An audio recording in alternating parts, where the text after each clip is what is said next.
हम्म।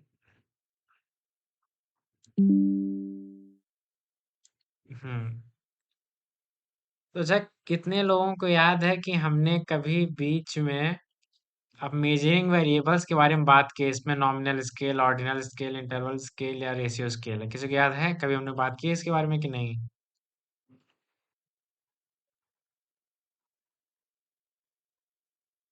क्या लगता है? क्या इसके बारे में बात हुई है?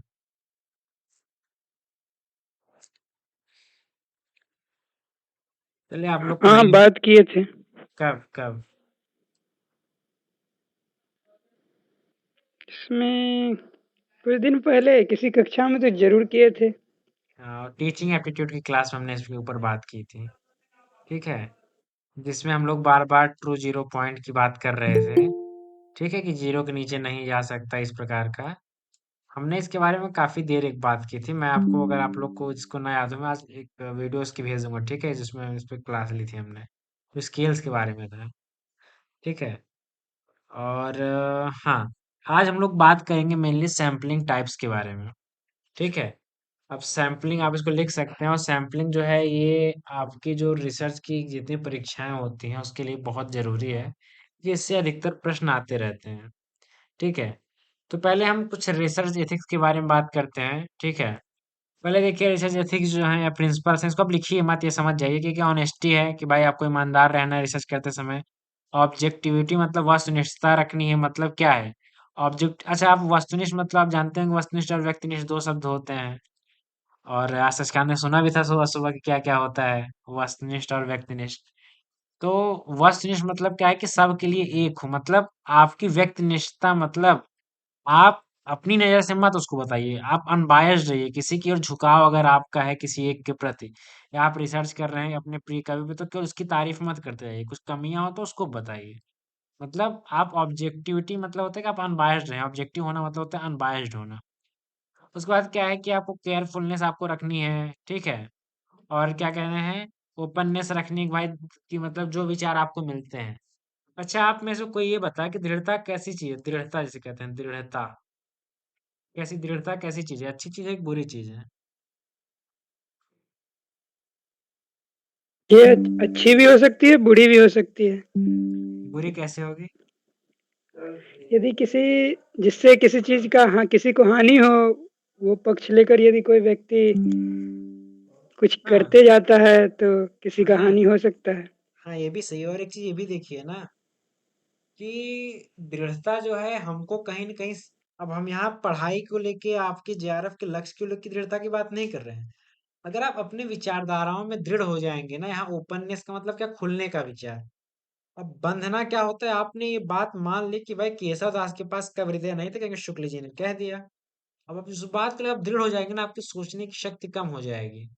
आप जो चीजों तक और विस्तार पा सकते थे वो कम हो जाएगा। तब क्या होगा कि आप बहुत सिमट के रह जाएंगे अपने आप में। ठीक है। ओपननेस होना चाहिए कि आप नए तथ्यों को जल्दी जल्दी स्वीकार करें, और स्वीकार करने में क्या, थोड़ा केयरफुल हो, इस बात का ख्याल रखें कि आपके लिए सही है या नहीं है। और लास्ट में है कि भाई प्रॉपर क्रेडिट्स आपको देना है। और उसके बाद क्या कहते हैं, मेनली ये है कि लास्ट लाइन में कह रहे हैं कि भाई आप जो है ना, लास्ट में जब आप अपना सिनॉप्सिस बनाएंगे, आप लोग इस बार शोध का जब आप सब देने जाएंगे, जब आप सिनॉप्सिस बनाएंगे ना, अंत में उसमें देना होता है एक संदर्भ, भाई हमने कहाँ कहाँ से चीजों को लिया है। तो उसको ईमानदारी से लिख दीजिए, ऐसा नहीं कि भाई किसी और कथन अपने नाम से चिपका दिए। ठीक है। तो इसमें ईमानदारी होगी। ये तीन जो प्रिंसिपल्स हैं, एथिक्स हैं, आप इनको जानते रहिए। ठीक है। आज हम लोग मेनली बात करेंगे सैम्पलिंग टाइप्स के बारे में। सैम्पलिंग क्या होता है? किसी को पता है सैम्पलिंग किसे कहते हैं? कोई बताए सैम्पलिंग क्या होती है?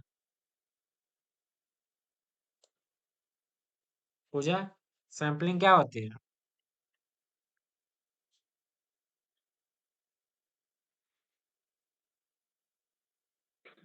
नमूना चयन। हम्म।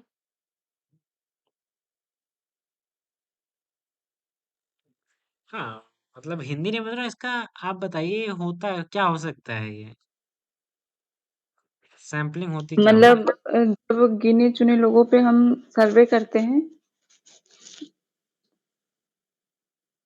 हम्म, सर्वे ठीक है, मतलब मैं ऐसे ही पूछ रहा हूँ कि सैंपलिंग अगर आप शाब्दिक अर्थ ढूंढे तो फिर आपको क्या मिलेगा? क्या लगता है?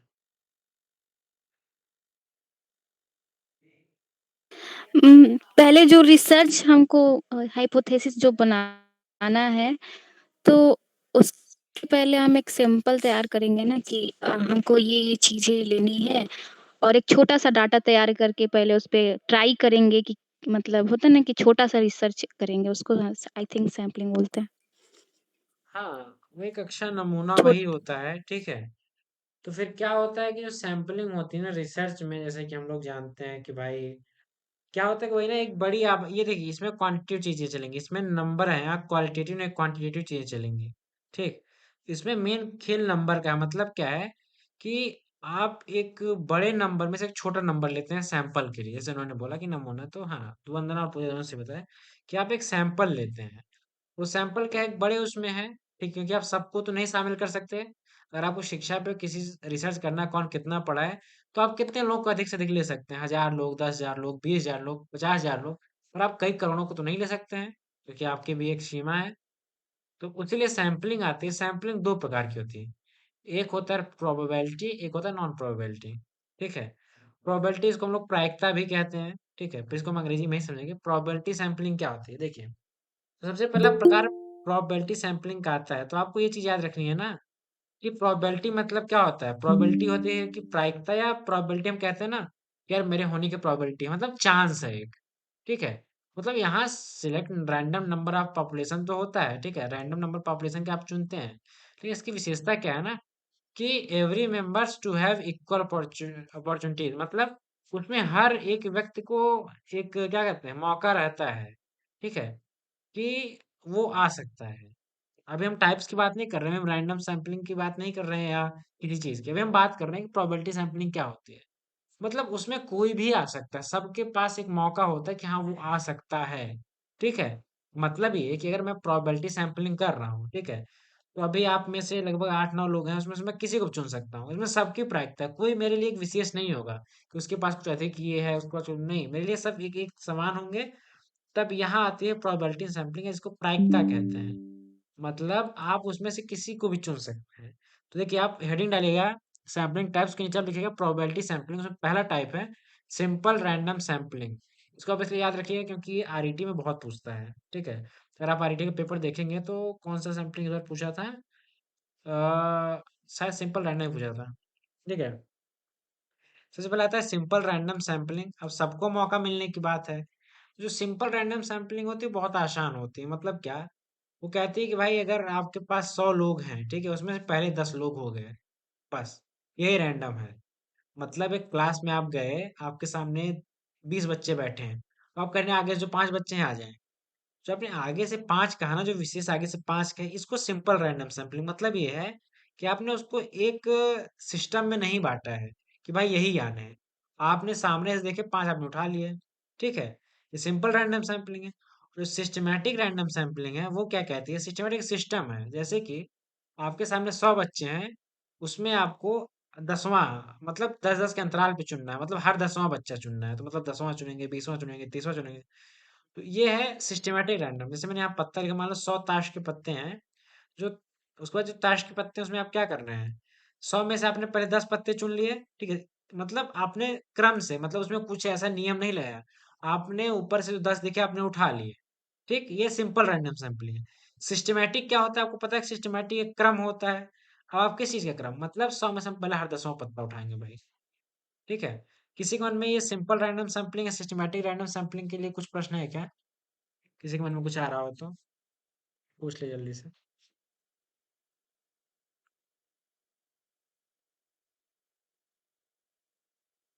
शशकांत, अभिषेक, पूजा, वंदना, नंदिनी, किसी के मन में कुछ प्रश्न इन दोनों से? पर ये कह सकते हैं कि सिंपल में कोई लॉजिक नहीं होती है। लॉजिक नहीं होती मतलब तय नहीं करना है। लॉजिक तो आपकी उसमें भी नहीं होगी जो आपका सिस्टमैटिक है।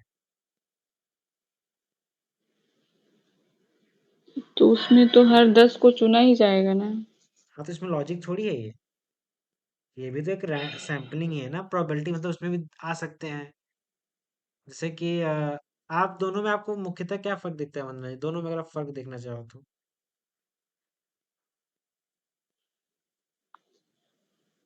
इसमें तो किसी को भी हम चुन सकते हैं, पर उसमें तो क्रम वाइज चुनेंगे। तो एक सोच के ही तो चुनेंगे कि कितने क्रम पे चुनना है हमको।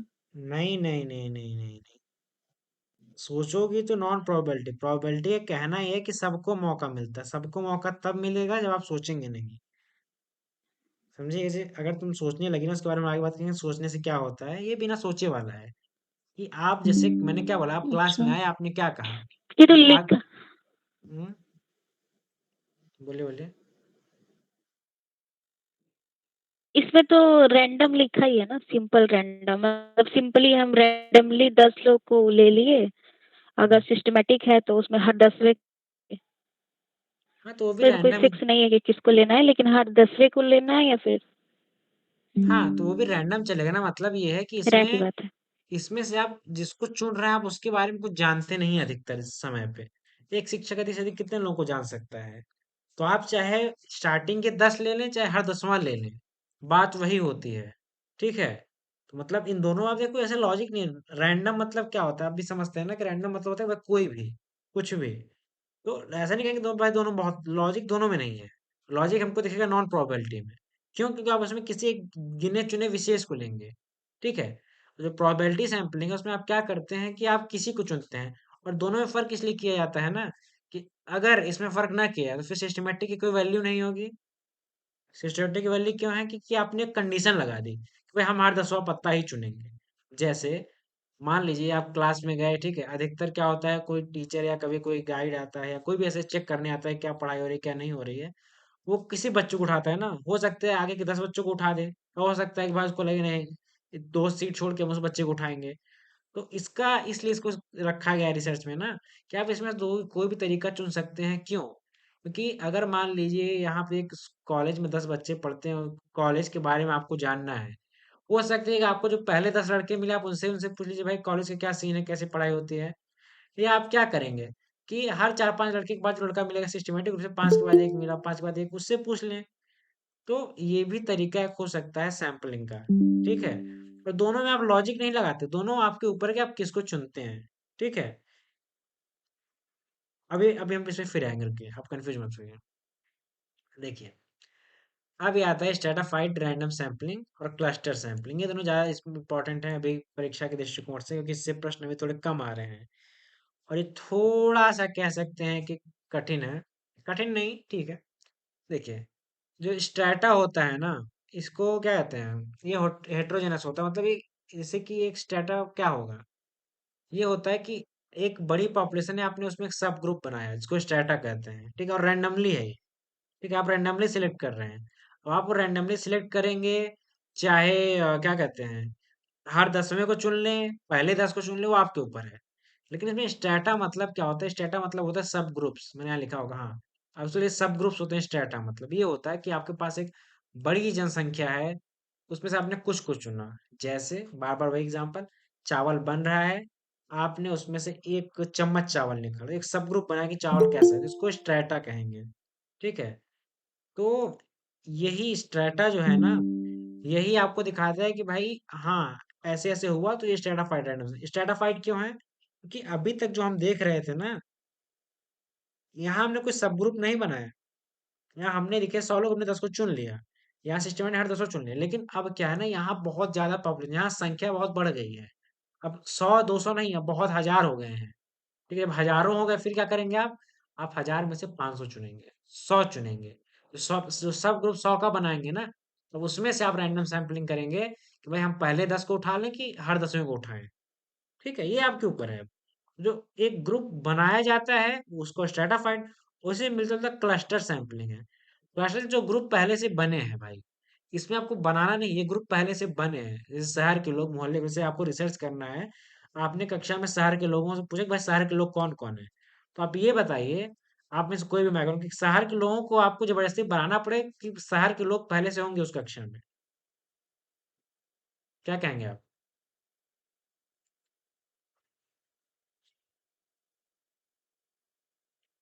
हम्म पहले से होंगे। हाँ, तो शहर के लोग पहले तो पहले आपको से मौजूद होंगे ना, जो शहर के वो से। हाँ, तो पहले से वो समूह बना हुआ है ना। अच्छा अगर मैं मान लूं, अच्छा मैंने अगर मेरी आवाज जा रही है क्या? क्या? मेरी आवाज जा रही है क्या? विकास हमें तुम्हारी स्क्रीन नहीं दिख रही है। एक मिनट, अब ठीक है? फिर हाँ, चल दिख रही रही है, है। दिख रही है। हाँ, वो थोड़ा देर के लिए चली गई थी। हाँ, तो मैं कह रहा था कि जैसे हाँ, तो रुपेश जी मैं आपसे कह रहा था कि जैसे मान लीजिए आपने कहा कि शहर के लोग पहले से होते हैं। अच्छा अगर मैं उसी एक बड़ी संख्या है, ठीक है? मान लो 1000 लोग हैं। मैंने पूछा कि भाई इसमें से क्रिकेट कितने लोगों को पसंद है, ठीक है? तो ऐसा तो है नहीं कि भाई एक पर्टिकुलर ग्रुप बना है, तो हमको उसमें से कुछ लोग हाथ उठाएंगे कि हाँ हमको हमको पसंद है। तो उसमें ये पर्टिकुलर खिलाड़ी किसे पसंद है उसके लिए हमको एक सब ग्रुप बनाना पड़ेगा। तो देखिए, जहाँ कोई सब ग्रुप बनाना पड़े, ठीक है, मतलब ये है कि जहाँ आपको पहले से ग्रुप बन के रखा ना रहे, ठीक है? जैसे मान लीजिए अभी आपको पता होगा आज क्रिकेट का फॉर्म आया है, क्रिकेट कौन कौन खेलना चाहता है, टूर्नामेंट कौन खेलना चाहता है। तो आप क्या करते हैं, आपको 16 प्लेयर्स चुनने हैं, ठीक है? अब ये है कि ऐसा तो नहीं 16 प्लेयर्स की लिस्ट पहले से बन चुकी है, ठीक? अब क्या है कि आपके पास आएगा लगभग 100 बच्चे ने कहा भाई हमको क्रिकेट खेलना है चाहे जो हो जाए जान दे देंगे उसके लिए। आप 100 में आप एक सब ग्रुप बनाएंगे 16 लोगों का, ठीक है? तो यहाँ पे देखिए, यहाँ पे दिक्कत क्या है कि यहाँ आप ये कह रहे हैं कि रैंडम सैंपलिंग ऐसा नहीं है, क्योंकि रैंडम सैंपलिंग जो होती है उसमें तो हम किसी को भी चुन सकते हैं पर ऐसा इसमें नहीं है। पर समझने के लिए समझिए कि 100 में से आपको 16 चुनना हो, तो आपको ग्रुप बनाना है, ठीक है? आपको सब ग्रुप बनाना है, उसको स्ट्रैटा कहते हैं। और उसमें सैंपलिंग होती है उसको स्ट्रैटाफाइड रैंडम सैंपलिंग कहते हैं। और जो क्लस्टर सैंपलिंग होती है उसमें क्या होता है वो ग्रुप पहले से बने होते हैं या तो शहर के लोग मोहल्ले के लोग। अच्छा अगर मैं ये बताऊं आप लोग से मैं पूछूं आप कक्षा में गए और आपने कहा कि हमें फर्स्ट ईयर वाले हाथ उठाएं, ठीक? और जब हमें फर्स्ट ईयर वाले हाथ उठाएं तो ये बताओ वो ग्रुप पहले से बना है कि हमको बनाना है? ये हमें फर्स्ट ईयर वालों का। पहले से बना हुआ है। और बना मैं हुआ ये है ना, फर्स्ट ईयर में जो है। हाँ, और अगर मैं ये पूछ लूं कि इसमें से कितने लोगों के प्री कभी निराला है तो उसका मुझे सब ग्रुप बनाना पड़ेगा कि पहले से बना होगा? इसमें तो बनाना होगा ना, पहले जानना होगा कितने लोगों को निराला पसंद है। हाँ, तो मतलब उसमें हमें फर्स्ट ईयर वाले हो सकते हैं, सेकंड वाले पीएचडी वाले हो सकते हैं, बहुत लोग हो सकते हैं ना। तो हमको एक अलग हाँ, ग्रुप हाँ। उसके लिए अलग ग्रुप बनाना होगा। तो अलग ग्रुप को क्या कहते हैं, सब ग्रुप को हम लोग इंग्लिश में क्या कहते हैं? स्ट्रेटा कहते हैं, ठीक है? हुँ। तो उसमें अगर हम ये लोग स्ट्रैटाफाइड रैंडम सैंपलिंग में आ जाएगा ना? हाँ, तो उसमें से अगर आप उसमें से रैंडम लोगों को चुनेंगे तो आ जाएगा हुँ, स्ट्रैटाफाइड रैंडम सैंपलिंग में, ठीक है? हुँ। तो स्ट्रैटाफाइड और क्लस्टर में कुछ कुछ चीजें क्लियर हुई किसी को कि क्या है? हाँ, तो ऐसा कर सकते हैं, जैसे वहाँ आप बोले जो क्रिकेट कौन-कौन पसंद करता है ऐसा, तो हाँ, एक बार यदि पूछेंगे, जैसे पूरा सारा स्टूडेंट बैठा हुआ है, ठीक है? हाँ, हाँ। उनमें हम यदि पूछते हैं कि क्रिकेट किनको-किनको पसंद है, तो जैसे 10-15 जो भी बच्चे हाथ खड़ा करते हैं, तो उनको एक ग्रुप में हम लिख लेते हैं, तो ये तो जैसे ग्रुप स्ट्रैटा बन है, गया। स्ट्रैटा है। हाँ, तो ये स्टेटा बना। अब जो हमें मतलब उसमें से यदि किसी को चुनेंगे हम स्टेटा में, तब जाके वो क्लस्टर में जाएगा, ऐसा होगा क्या? नहीं नहीं ऐसा नहीं, देखो दोनों अलग टाइप हैं, ठीक है? मतलब दोनों ह्यूज पॉपुलेशन टारगेट करते हैं ना। मतलब ऐसा नहीं कि लोग छोटे पॉपुलेशन, इनके अंदर एक बड़ा पॉपुलेशन आता है, आपका कहना सही था। तो क्लस्टर का एक बड़ा पॉपुलेशन ले आता है अपने अंदर, मतलब 50 60 70 80 100 लोगों को। जैसे मैंने एक क्लास की बात की ना कि भाई अच्छा, इस क्लास में पहले से ग्रुप तय होगा, यदि हाँ पहले से ग्रुप वो बना तो हुआ रहे, जैसे-जैसे क्रिकेटर का लेना है या स्टूडेंट का लेना है या टीचर हाँ नहीं का, वो मैं किसी कह रहा भी हूँ। विभाग का ना? हाँ तथ्यात्मक रूप से आप सही है, पर क्लस्टर में एक बड़ा नंबर लिया जाता है, इसमें भी छोटा नंबर नहीं होता है। मतलब आप तथ्यात्मक रूप से सही हैं। अगर कल आपसे ये प्रश्न पूछ दिया जाए तो भाई आपको ओह! क्लस्टर लगाना पड़ेगा। लेकिन अगर इसको आप शोध की दृष्टि से देखें ना, हुँ, तो शोध में क्या है कि इसमें बड़ा नंबर की बात हुँ, आती है। हुँ। वरना आप सैंपलिंग और इसमें याद रखो, इसमें भी रैंडम शब्द आपको नहीं दिखेगा कहीं कि इसमें रैंडम सैंपलिंग हो रही है, क्योंकि अब आपके पास एक विशेष लोग है ना, उसमें आप क्या सैंपल करेंगे? रैंडम है कि नहीं? बताइए। हेलो,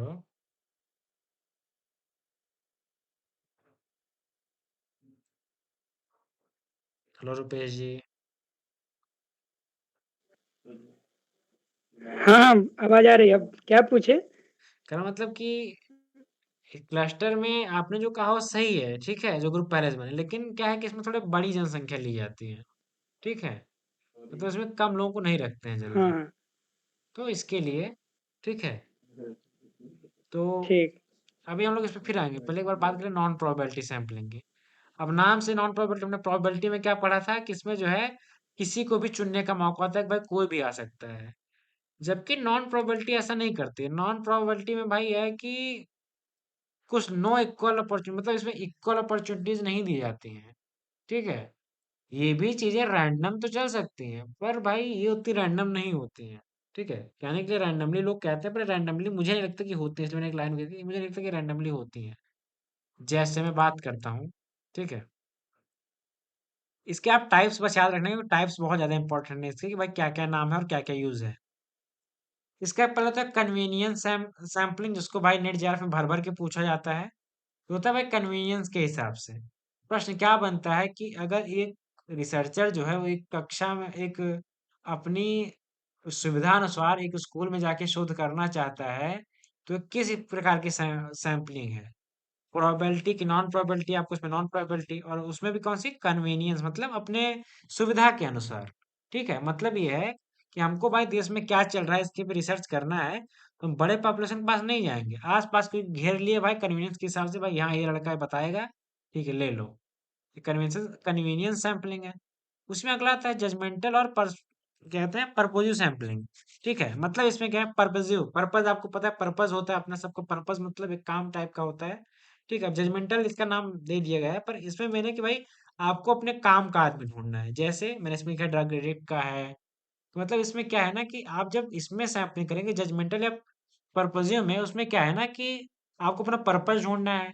जैसे ये हुआ कि अगर मैं जाऊंगा ये पूछने कि भाई नेट जेआरएफ के लिए क्या तैयारी करनी है, कैसी करनी है, तो मैं उन्हें से पूछूंगा जो नेट जेआरएफ तैयारी कर रहे होंगे इस समय, ठीक है, या कर चुके होंगे, तो मैं उनसे पूछूंगा।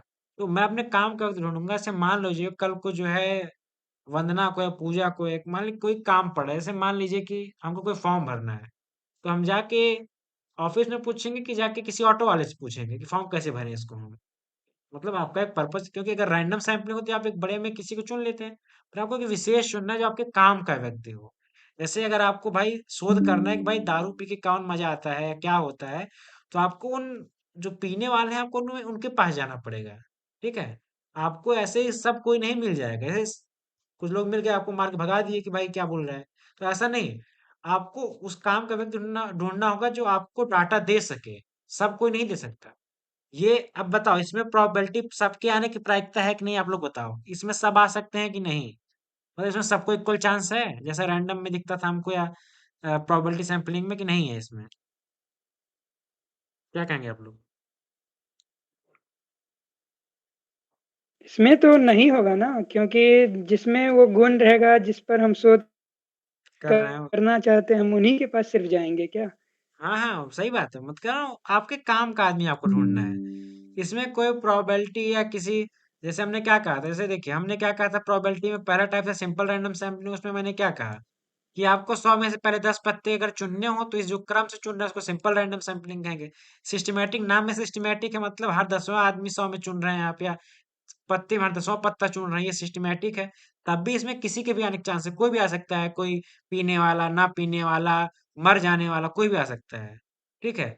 लेकिन आगे आगे स्ट्रेटाफाइड क्या है, इसमें हम लोग रैंडमली सैम्पलिंग कर रहे हैं, फिर प्रोबेबिलिटी है कि भाई आपने एक बड़ी पॉपुलेशन ली, उसमें आपने ग्रुप बना दिया, उसमें कोई आ सकता है भाई बहुत अच्छा क्रिकेट खेलने वाला, थोड़ा बहुत क्रिकेट खेलने वाला, थोड़ा बहुत हिंदी जानने वाला, बहुत हिंदी जानने वाला। अब क्लस्टर में क्या है कि उसमें ग्रुप पहले शहर के लोग हैं, अब शहर के लोग में अति शहरी, थोड़ा शहरी, मध्यम शहरी, ये भी होते हैं ना भाई। इसके अंदर बिल्कुल माना होता है, नहीं किसी के अंदर भर भर के माना होता है, तो इसमें कोई भी आ सकता है। लेकिन जब आप जजमेंटल, पहले तो उसमें कन्वीनियंस है, कोई सुविधा के अनुसार आप कहाँ शोध करते हैं, ठीक है। जो अगला है जजमेंटल, जो मेन यहाँ पे आता है जजमेंटल और पर्पजिव सैम्पलिंग, के आप काम का व्यक्ति ढूंढते हैं। मतलब ये कि आप क्रिकेट टीम बना जा रहे हैं जो क्रिकेट अच्छा खेलता हो, चाहे अच्छा खेलने वाला एक टर्म आ गया ना, आपने चीजों को कस, आप देखिए हम रैंडम में बहुत मुक्त थे हम, अभी हम चीजों को कसने लगे हैं धीरे धीरे। तो अब क्या है जजमेंटल और पर्पसिव सैम्पलिंग क्या है, आप एक काम का व्यक्ति ढूंढ रहे हैं भाई, आपके काम का जो हो, जो आपके काम आए आगे चल के, जैसे ड्रग एडिक्ट हो गया, ठीक है, हर कोई आप काम उसमें नहीं आएगा, उसमें आपका एक ड्रग एडिक्ट जो होगा वही आपके काम आएगा, ठीक है। तो ये शायद अब इसमें दोनों में आप किसी कंफ्यूजन है कि जजमेंटल में क्या होता है? चलो वैसे बताओ जजमेंटल क्या होता है? जजमेंटल या क्या कहते हैं? प्रोबेबिलिटी सैंपलिंग क्या होता है वैसे?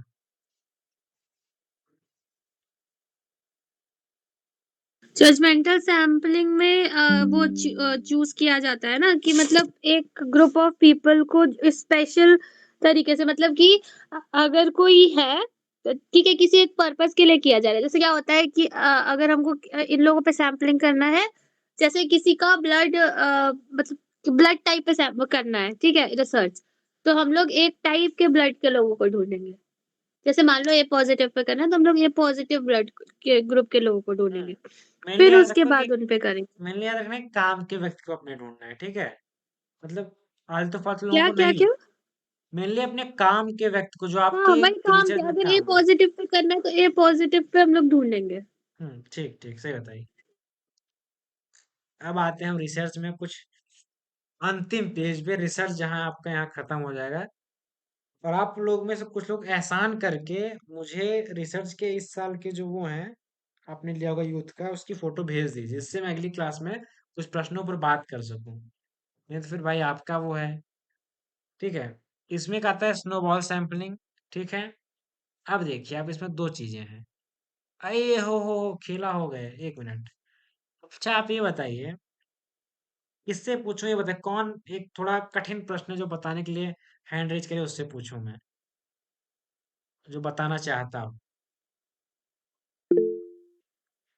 रुपेश कुमार और कोई बताने के लिए तैयार नहीं है? पूजा ठाकुर है। ठीक है। तो रुपेश भाई पहले आप बताइए। माइक ऑन कीजिए आप अपने। तो आपसे प्रश्न पूछा जाए कि हुँ, हमने पढ़ा सबसे पहले प्रोबेबिलिटी सैंपलिंग। ठीक है, कि प्रोबेबिलिटी ऐसी है, हमने हर 10वां पत्ता, ऐसा पत्ता, दूसरा पत्ता। इसकी रिसर्च जो हुँ। है क्वांटिटेटिव होगी कि क्वालिटेटिव होगी?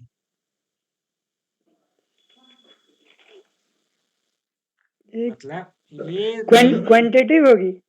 हाँ यार, ये संख्यात्मक होगी। अब पूजा आप बताइए कि उसी से मिलता जुलता जो नॉन प्रोबेबिलिटी है, वो क्वांटिटेटिव चलेगी कि क्वालिटेटिव चलेगी? और चलेगी तो क्यों?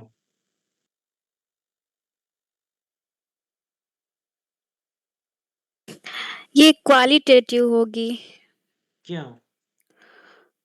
हेलो, आवाज हाँ आ रही है क्यों? ना? हाँ क्यों? क्योंकि जैसे आपने बताया जजमेंटल सैम्पलिंग, तो उसमें हमको अपने काम का व्यक्ति देखना है, तो हम हाँ अपने तो जो काम का व्यक्ति देखेंगे उसके अंदर क्वालिटी होगी तभी तो। हाँ तो ये मेन है कि मतलब आप याद रखना कि जो प्रोबेबिलिटी सैंपलिंग होती है क्वांटिटेटिव होती है, नॉन प्रोबेबिलिटी क्वालिटेटिव होती है। ठीक। अब देखिए, यहाँ मैंने ऊपर लिखा था इसलिए मुझे याद आ गया कि आप ये लिख लीजिए, आपके काम आएगा। QN QL, PS NPS। ठीक है। इसमें देखिए आता है स्नोबॉल सैंपलिंग, कोटा सैंपलिंग और डायमेंशनल सैंपलिंग। ठीक है। अब जैसे जैसे हम नीचे आते रहेंगे, चीजों को और कठिन करते जाएंगे अपने लिए और कसते जाएंगे। जैसे पहला है स्नोबॉल सैंपलिंग। इसी को ऑब्लिक दे के आप लिख लेना, इसे कहते हैं चेन सैंपलिंग। अब ये क्या है, स्नोबॉल सैंपलिंग या चेन सैंपलिंग क्या है? इसमें ये है कि एक व्यक्ति दूसरे के बारे में बता, जो मैंने आगे लिखा है उसमें देख क्या होता है। चेन मतलब आप जानते हैं, चेन ले जाना। या स्नोबॉल सैंपलिंग क्या होती है कि भाई एक क्या कहते हैं, जैसे हमने जजमेंटल का आपके काम का व्यक्ति आएगा ना, अब इसमें एक चेन होगी। चेन कैसे? कि एक व्यक्ति जो ड्रग एडिक्ट है वो दूसरे ड्रग एडिक्ट अपने दोस्त को बताएगा भाई ये भी फूकता है, इससे पूछो ये सब चीजें। तो जो स्नो बॉल है इसको चेन सैंपलिंग कहते हैं। जैसे आप मान लीजिए कि आपको पता ये करना हो कि भाई कितने लोग हैं जो चाय में नमक डाल के पीते हैं। तो आपको तो बहुत लोग मिलेंगे नहीं कि भाई लाखों लोग मिल गए, आपको पहले कोई मिलेगा, एक मिलेगा। अब वो आपको दूसरे के बारे में बताया कि भाई वो भी पीता है, दूसरा तीसरे के बारे में बताया कि तीसरा चौथा, ऐसी ऐसी चीजें फैलती जाएंगी। इसी को हम चेन सैंपलिंग या स्नोबॉल, जहाँ चेन बन जाए, मतलब एक व्यक्ति दूसरे के बारे में बताए कि भाई मुझसे तो पूछ लिया, एक व्यक्ति और है उसके बारे से भी आप पूछ सकते हैं। ठीक है। वहां आप लोग देखिए कि जो अगला कोटा सैंपलिंग है, कोटा सैंपलिंग क्या है? कोटा सैंपलिंग क्या होता है कि भाई इसमें स्पेसिफिक कैरेक्टरिस्टिक्स होती हैं। मतलब ये है कि इसमें रिसर्चर जो है कोई चीज पहले से धारणा मान के चलता है। अब तक आपने कोई चीज मानी नहीं थी कि आदमी ऐसा होना चाहिए वैसा होना चाहिए। अब इसमें लिखा है कि हमको आदमी जो तलाक लिया 2 साल के अंदर, वैसे इसको हटाइए। सुबह सुबह तलाक की बात हम नहीं करेंगे, अच्छी बातें करते हैं। जैसे ये कि हम कोई एक स्पेसिफिक कैरेक्टरिस्टिक मतलब पहले से अपने मन में मान लिए हैं कि हम ये प्रश्न उन लड़कियों से पूछेंगे, उन लड़कों से पूछेंगे जिनकी हाइट 5 फुट के ऊपर होगी। ठीक है, या मान लीजिए हमने कहा कि ये प्रश्न हम उससे पूछेंगे कि भाई क्या दिक्कतें थी जो 5 फुट के नहीं, 5 फुट के नीचे के लोगों से पूछेंगे। आपने जैसे एक धारणा अपने अंदर बनाई, ठीक है, अब देखिए हो सकता है कि आप ये भी कुछ और अच्छा ले जाएं। हाँ, तो आप ये हो सकता है आप ऐसे पूछ सकते हैं कि अब हम प्रश्न उन लोगों से इस कोई आपने पाठ पढ़ाया बच्चों को, आपने गया कोई निराला कविता पढ़ाई, अब आपने कहा हम अब उन बच्चों से पूछेंगे जिन्होंने इसको याद किया है पर 10 दिन के पहले। ठीक है, आपने दो चीजें कस दी ना, तो एक कोटा से मतलब आपने एक विशेष कोटा बना दिया। ठीक है, कि हमको ये जो चाहिए उसकी भी ये विशेषता होनी चाहिए, मतलब आपने एक विशेष एक स्पेसिफिक का भी एक कैरेक्टरिस्टिक्स निकाल दिया कि भाई हमको इसमें ये चाहिए। ये कोटा सैंपलिंग थी। और ये जो डायमेंशनल सैंपलिंग है वो कैसे काम करती है? डायमेंशनल सैंपलिंग क्या है कि आप भाई कई कैरेक्टरिस्टिक्स लेते हैं, ठीक है, इसमें क्या है, जेंडर, इनकम, रेजिडेंस कहाँ पे है, कैन मतलब कि must be at least 1 person from every characteristics. इसमें क्या है, जैसे कि हमने कोटा सैंपलिंग बात की ना कि जो 10 दिन पहले याद किया हो, अब जो डायमेंशनल है इसमें भाई ढेर सारा लिया जाता है। मतलब जो 10 दिन पहले याद किया हो, 5 दिन पहले याद किया हो, जैसे मान लीजिए कई कैरेक्टरिस्टिक्स हैं। जो 10 दिन पहले याद किया हो, जो लड़का 6 फुट के ऊपर हो वो बताएगा, जो 2 फुट का लड़का है वो बताएगा। मतलब आप इसमें कई चीजों को ऐड कर देते हैं, वो डायमेंशनल एक होता है, डायमेंशन खुल जाते हैं, कई वो विस्तार हो जाता है। ऐसे इसमें क्या है कि भाई आपको करना है तो आप जेंड इसमें क्या था, आपको क्या करना, अगर आपको करना है, आप कहेंगे भाई केवल पुरुषों से पूछेंगे प्रश्न जो 40 साल के ऊपर है कि जीवन में क्या कर रहे हैं। इसमें आप पुरुषों से पूछेंगे, महिलाओं से पूछेंगे। इसमें आप इनकम बेस भी देखेंगे भाई किसका इनकम ज्यादा है, इसमें देखेंगे कहाँ रहते हैं वो लोग। फिर एक क्या करेंगे, सबका कुछ न कुछ लेते चले जाएंगे, तो डायमेंशनल सैंपलिंग में आता है। ठीक है, तो अब आपको किसमें किसमें समस्या है, या आप कहेंगे तो एक बार मैं सारा दोहरा दूं, आपको क्या चाहिए पूरा दोहरा दूं एक बार, कि आपको कोई स्पेसिफिक कोई पूछना है कि सब समझ में आ गया है? क्या कहेंगे आप लोग?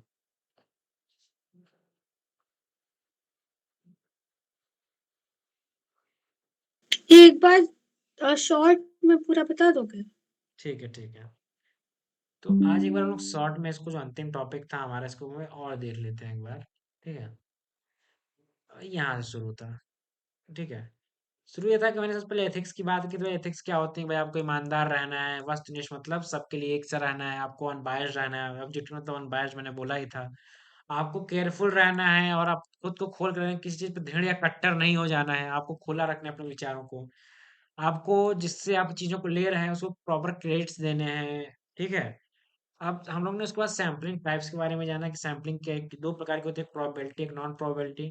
ठीक है, पहला प्रोबेबिलिटी सैम्पलिंग होती है, इसमें आपको रैंडम नंबर सिलेक्ट करने होते हैं। नंबर की बात आई तो फिर धीरे क्वांटिटेटिव है, आप लिख लीजिए कि भाई क्वांटिटेटिव रिसर्च चाहिए, यहाँ नंबर की बात आ गई। यहाँ आप हर मेंबर्स को इक्वल चांस होता है, कोई भी चुना जा सकता है। ठीक है, उसमें कोई पर्टिकुलर नहीं है, कोई भी चुना जा सकता है। जैसे मान लीजिए कि विकास, क्या आवाज रह रहे का रुक जा रही है।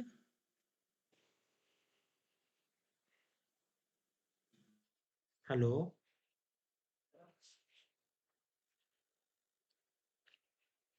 मेरी आवाज हाँ, जा अब रही? आ रही है। आ रही है, आ रही है। तो मेरी आवाज कट रही थी क्या रुपेश भाई? हाँ, हाँ, आ रही है। नहीं, पहले कट रही थी क्या कुछ देर पहले?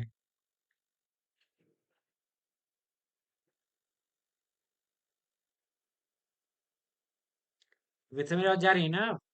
हाँ, हाँ, बीच-बीच में कटी थी लेकिन हाँ, अच्छा, हाँ, थोड़ी हाँ, हाँ, अब आ रही है। ठीक है, ठीक है। देखिए, तो हम बात कर रहा था मैं कि 2 प्रकार की जो सैंपलिंग है, प्रोबेबिलिटी और नॉन प्रोबेबिलिटी। उसमें कि नंबर्स की बात है, इसका मतलब है कि भाई क्वांटिटेटिव चलेगी चीज़ें, ठीक? और हर जो मेंबर है उसको इक्वल अपॉर्चुनिटीज़ मिलती हैं, सबको मौका मिलता है कि कोई भी चुना जा सकता है। ऐसे लकी ड्रॉ होता है कि भाई हर 1000 में से 5वाँ चुनेंगे हम, या 1000 में से 6वाँ चुनेंगे, ऐसे करके। तो वैसे ही जो रैंडम सैंपलिंग सबसे पहले सिंपल था। सिंपल में क्या, सबसे आसान कि आप 50 बच्चों से प्रश्न पूछते हैं, आपने कहा कि आगे से जो 10 बच्चे बैठे हैं उनसे पूछेंगे, ये आपका सिंपल रैंडम सैंपलिंग हो गया। आपने कहा कि 50 में जो है हर जो 5वां बच्चा बैठा है हम ऐसे पूछेंगे, तब उधर भी सोचिए आपको 10 बच्चे मिले थे, इधर भी 10 बच्चे मिले थे। फ़र्क क्या है कि आपने वहाँ पहले 10 को चुन लिया, आपने इसमें हर 10वें रोल नंबर का बच्चा चुना है, ठीक है? मान लो रोल नंबर वाइज़ करना है कि रोल नंबर 1 टू 10 जब आप पूछ रहे हैं, तो सिंपल रैंडम सैंपलिंग है। पर आप हर 10 वाला पूछ रहे हैं, 10, 20, 13, 14 ऐसे करके पूछ रहे हैं, हर 10वां पूछ रहे हैं या हर 5वां पूछ रहे हैं, तो ये सिस्टमैटिक मतलब इसमें एक सिस्टम आ गया है कि आप ये पर ये चुन रहे हैं, ठीक है? इन दोनों में से कोई तुमको प्रॉब्लम है? मतलब सिंपल या सिस्टमैटिक में? वित्सा जया कोई दिक्कत हो इन दोनों में? नहीं, इन दोनों में कोई प्रॉब्लम नहीं, हमको क्लियर है, बस एक बार हम रिविज़न के लिए बोले थे कि पूरा बता दो। अच्छा ठीक है ठीक है। देखो स्ट्रैटाफाइड रैंडम सैंपलिंग क्या है कि इसमें आपके पास एक ह्यूज पॉपुलेशन होती है, एक बड़ा नंबर तो होता है, पर आप उसमें एक सब ग्रुप्स बनाते हैं। उन्हीं सब ग्रुप्स को स्ट्रैटा कहा जाता है और उन्हीं स्ट्रैटा को क्या कहा जाता है? स्ट्रैटा से क्या हो जाता है? स्ट्रैटाफाइड रैंडम सैंपलिंग। उन्हीं स्ट्रैटा में से आप कुछ लोगों को चुनते हैं। जैसे मान लीजिए मैंने एक ग्रुप बनाया, ग्रुप क्या बनाया? मैंने कहा कि इस कक्षा में जो लोग बैठे हैं, अगर मैं कहता कि आगे के 10 लोग आ जाएं, ठीक है, ये मेरा सिंपल रैंडम सैंपलिंग होता। मैं कहता हर 10वां बच्चा जो बैठा है वो आ जाए, तो मेरा हो जाता है क्या? Systematic random sampling.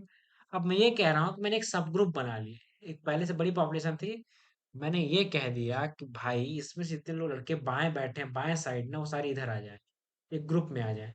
जो आपने ग्रुप ग्रुप बनाया ना, इसी को स्ट्रैटा कहते हैं, जो मतलब ग्रुप पहले से ही था, आपने उसको बनाया जबरन का। आप एक क्लास में ही क्या कीजिए, आपके जो पर्सनल व्हाट्सएप ग्रुप है ना, होता है ना, एक क्लास में लगभग 100 बच्चे हैं, तो उसमें से 10-10 का अपना-अपना ग्रुप होता है। तो स्ट्रैटा मतलब एक अपनी बड़ी पॉलिसी में आपने एक अपना ग्रुप बनाया, एक सब ग्रुप बनाया। उसी को कहते हैं स्ट्रैटा। और क्लस्टर क्या है? क्लस्टर है वो जो वो ग्रुप पहले से बने हैं भाई, कि इस क्लास के बच्चे, इस शहर के लोग, इस नगर के लोग, इस कॉलोनी के लोग, इस हॉस्टल के लोग, तो हॉस्टल के लोग जो तो निश्चित है ना कि ये हैं। तो ये क्लस्टर सैंपलिंग है। स्ट्रैटा का बना नहीं होता ग्रुप, आप खुद बनाते हैं। ठीक। आप बताइए प्रोबेबिलिटी में आप किसी को कोई प्रश्न है? मेरी आवाज अभी सब साफ जा रही है, आप तो नहीं अटक रही है ना?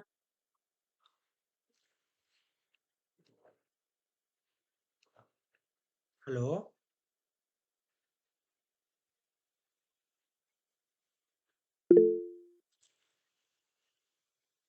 हाँ, आ रहा है समझ में। ठीक है ठीक है। तो नॉन प्रोबेबिलिटी सैंपलिंग क्या है? नॉन प्रोबेबिलिटी हम लोग क्या देखते हैं कि नॉन प्रोबेबिलिटी में ये होता है कि भाई यहाँ कोई इक्वल अपॉर्चुनिटीज नहीं होती हैं, ठीक है? इसमें हम लोग सबसे पहले देखा कन्वीनियंस सैंपलिंग। उसमें क्या होता है कि रिसर्चर अपने कन्वीनियंस के हिसाब से शोध करता है, आसपास के विद्यालय में चला गया या उसको जो अपने लिए सुविधाजनक लगता है उसको कन्वीनियंस सैंपलिंग कहते हैं। वो तो आसान है, मान लीजिए आप जहाँ देखेंगे कि अपने हिसाब से सुविधानुसार, तो ये हो जाएगा कन्वीनियंस, आपको पता चल जाएगा। उस पर जजमेंटल या पर्पजिव क्या होता है कि इसमें अपने काम के वक्त ढूंढते हैं, मतलब जैसे उस विदिशा ने बताया कि भाई आपको अगर ओ पॉजिटिव ब्लड ग्रुप ढूंढना है, उस पर रिसर्च करना है, तो आपको ओ पॉजिटिव वाले ही चाहिए, तो काम का व्यक्ति है। उसी से आगे देखिए क्या है कि भाई स्नोबॉल सैंपलिंग या चेन सैंपलिंग, उसमें क्या हुआ कि आपको ओ प्लस वाले बंदे चाहिए, पर ऐसा तो है नहीं कि भाई सब मिल गए। एक ओ प्लस वाले ने अगर बताया कि भाई अगला वाला ओ प्लस है, तो ये होती है चेन सैंपलिंग या स्नोबॉल सैंपलिंग। मतलब अगर आपको पहला मिला तो आपको ये हो गया कि आपके लिए जजमेंटल था ये, लेकिन भाई अगर बताया कि भाई ये भी ओ प्लस है, वो दूसरा बताया कि वो ओ प्लस है, तो इससे चेन बनती है, इसको स्नोबॉल सैंपलिंग या चेन सैंपलिंग। आप स्नोबॉल या चेन सैंपलिंग याद रखना, क्योंकि इससे बहुत भर भर के प्रश्न आते हैं, और आप इसमें गलती मत करना। और अगर गलती करना तो मुझको मत बताना कि आपने इसमें गलती की है, क्योंकि ये बहुत आसान चीजें हैं। अगर आप बार बार इसको, आप जैसे मैंने लिखा, आप केवल इसे भी लिख लें और रोज एक दो बार देख लेना, तो 3-4 दिन में याद हो जाएगा कौन सा कौन सैंपलिंग है। ठीक है। तो स्नोबॉल सैंपलिंग को चेन सैंपलिंग कहते हैं। कोटा सैंपलिंग क्या है कि भाई उसमें आपने एक निश्चित कोई चीज बना दी, कि भाई की स्पेसिफिक कैरेक्टरिस्टिक्स आपने बना दी कि भाई यही चीजें हैं, यही कैरेक्टरिस्टिक्स होंगी, तब मैं लोगों को चुनूंगा। जैसे मैंने इसमें लिखा है कि भाई जो लोग तलाक लिए 2 साल के अंदर लिए हैं, तो जो आपने चीजों को कसा। अब डायमेंशनल में क्या है, कोटा सैंपलिंग का एक अलग पार्ट है। उसमें क्या है कि उसमें कई पर्सपेक्टिव आते हैं, कई कैरेक्टरिस्टिक्स आते हैं। यहाँ तो स्पेसिफिक आ गया ना कि भाई क्रिकेट खेलने वाले बच्चे, मान लो हमने कर दिया कोटा क्रिकेट खेलने वाले बच्चे जो बैट्समैन है, मैंने वहां बोला जो बैट्समैन है, ठीक है? तो आपने तुरंत 2 चीज़ें बना ली, पहला भाई क्रिकेट खेलने वाले हैं, दूसरा क्या है बैट्समैन है। तो ये कोटा से मतलब कोटा के तहत ले जा रहे हैं लोगों को, ठीक है? जैसे हम लोग कहते हैं जब प्रैक्टिस होता है या नेट्स में होता है तो आप बैट्समैन को ले आते हैं तो कोटा के तहत होता है। डायमेंशनल क्या है कि आप जब एक टीम चुनेंगे, अब एक सेवरल कैरेक्टरिस्टिक मतलब ढेर सारे, मतलब उसमें क्या है, बैट्समैन है, बॉलर है, फील्डर है, ये है, वो है, ऑलराउंडर है, ढेर सारे, ठीक है। वो होता है डायमेंशनल, डायमेंशनल मतलब कई प्रकार के कैरेक्टरिस्टिक्स हैं, एक कैरेक्टरिस्टिक निश्चित नहीं है उसमें, ठीक है। और हर कैरेक्टरिस्टिक्स का एक बंदा तो उसमें होना ही होना चाहिए, ठीक है। ऐसा नहीं कि भाई आपने 10 टू बैट्समैन ही चुन लिए, नहीं, उसमें बैट्समैन, बॉलर, ऑलराउंडर सब होना चाहिए, ठीक। Total dimensional sample. आप किसी का कोई प्रश्न इनसे?